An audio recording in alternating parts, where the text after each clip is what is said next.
নমস্কাৰ লগতে এই মুহূৰ্তৰ আন এক গুৰুত্বপূৰ্ণ খবৰ এইবাৰ গৌৰৱ গগৈ এইবাৰ ধৰ্ষণকাৰীক উচ্চ পদত ৰাখিছে গৌৰৱ গগৈ এইবাৰ ধৰ্ষণকাৰী অৰ্থাৎ ধৰ্ষণৰ অভিযোগত জেললৈ যোৱা নেতাক এইবাৰ কামৰূপৰ সভাপতি পাতিছে আৰু এইদৰে এতিয়া মহা বিস্ফোৰণ ঘটিছে মতলেবুদ্দিন আহমেদে সংবাদমেল সম্বোধন কৰিছে সংবাদমেল সম্বোধন কৰি এটাৰ পাছত আন এটা বিস্ফোৰণ ঘটাইছে কংগ্ৰেছৰ নিলম্বিত নেতা মতলেবুদ্দিন আহমেদে পুনৰলৈ কৈছো গৌৰৱ গগৈয়ে ধৰ্ষণকাৰীক উচ্চ পদবীত ৰাখিছে আৰু এইদৰে মন্তব্য কৰিছে এগৰাকী কংগ্ৰেছৰ নিলম্বিত নেতা মতলেবুদ্দিন আহমেদে আৰু লগতে ধৰ্ষণৰ অভিযোগত জেললৈ যোৱা নেতা কামৰূপ জিলাৰ সভাপতি পাতিছে গৌৰৱ গগৈ আৰু এইদৰে এটাৰ পাছত আন এটা মহা বিস্ফোৰণ ঘটাইছে এগৰাকী কংগ্ৰেছৰ নিলম্বিত নেতা মতলেবুদ্দিন আহমেদে আৰু 2016 চনতে কামৰূপ জিলাত বৰ্তমানৰ সভাপতিগৰাকীৰ বিৰুদ্ধে আহিছিল ধৰ্ষণৰ অভিযোগ আৰু উক্ত অভিযোগৰ ভিত্তিতে সেইগৰাকী যিগৰাকীক আসতে কামৰূপ জিলাৰ সভাপতি পাতিছে গৌৰৱ গগৈ সেই নেতাগৰাকী আসতে কাৰাবাস খাটিবলগীয়া হৈছিল গতিকে এনেদৰে সংবাদমেল সম্বোধন কৰা দেখিবলৈ পোৱা গৈছে আজিৰ দিনটোত এইদৰে সংবাদমেল সম্বোধন কৰিছে কংগ্ৰেছৰ নিলম্বিত নেতাগৰাকীয়ে আৰু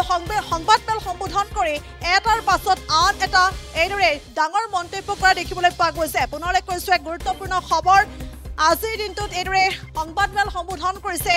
এইগৰাকী কংগ্ৰেছৰ নিলম্বিত নেতা মতলেবুদ্দিন আহমেদে আৰু লগতে গৌৰৱ গগৈ সন্দৰ্ভত কেইবাটাও ডাঙৰ মন্তব্য কৰিছে যে ধৰ্ষণকাৰীক উচ্চ পদবীত ৰাখিছে গৌৰৱ গগৈ ধৰ্ষণকাৰীক উচ্চ পদত ৰাখিছে বুলি মন্তব্য কৰিছে আৰু লগতে ধৰ্ষণৰ অভিযোগত জেললৈ যোৱা নেতাক কামৰূপ জিলাৰ সভাপতি পাতিছে গৌৰৱ গগৈ আৰু এইদৰে আজিৰ দিনটোত ডাঙৰ মন্তব্য কৰা দেখিবলৈ পোৱা গৈছে লগতে উল্লেখ কৰিব লাগিব যে 2016 চনত কামৰূপ জিলাত বৰ্তমানৰ সভাপতিগৰাকীৰ বিৰুদ্ধে আহিছিল ধৰ্ষণৰ অভিযোগ আৰু সেই ধৰ্ষণৰ অভিযোগৰ ভিত্তিতে সেইগৰাকী বৰ্তমানৰ সভাপতিগৰাকীয়ে কাৰাবাস পৰ্যন্ত খাটিব লগা হৈছিল গতিকে তেনেধৰণৰ আসতে নেতাক কামৰূপ জিলাৰ সভাপতি পাতিছে গৌৰৱ গগৈ আৰু আজিৰ দিনটোত এইদৰে এটাৰ পাছত আন এটা বিস্ফোৰণ ঘটাইছে কংগ্ৰেছৰ নিলম্বিত নেতা মতলেবুদ্দিন আহমেদে আৰু এই মুহূৰ্তত কি মন্তব্য আছে সেই মন্তব্য আগবঢ়াইছে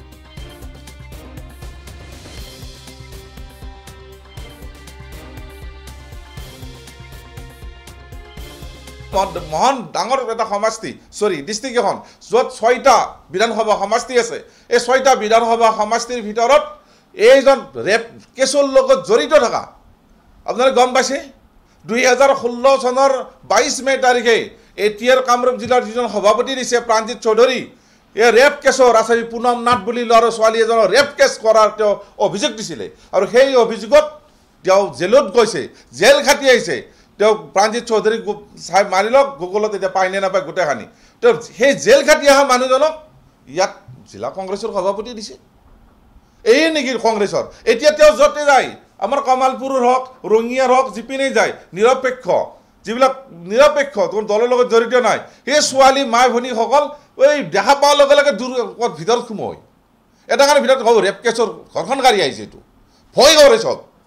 তো কংগ্ৰেছৰ দায়িত্ব এনেকুৱা মানুহক দিছে সেইজন প্ৰাণজিৎ চৌধুৰী হেমন্ত বিশ্ব ডাঙৰীয়া কয় কংগ্ৰেছত মোৰ বহুত 90% মানুহ আছে 100% সঁচা কথা কৈ আছে এইজন প্ৰাণজিৎ চৌধুৰী ডাঙৰীয়াই তেওঁ লোকেল MLA দিগন্ত কলিতাৰ লগত মানে হলি গলি এওঁৰ ঘৰত মানে পূজা পাতল কৰে এওঁৰ ঘৰত মানে মানসা পূজা পালন কৰে প্ৰাণজিৎ চৌধুৰী দিগন্ত কলিতা আহি 3 ঘণ্টা 4 ঘণ্টা ভাত চাত কামৰূপ জিলাৰ নিচিনা মহান ডাঙৰ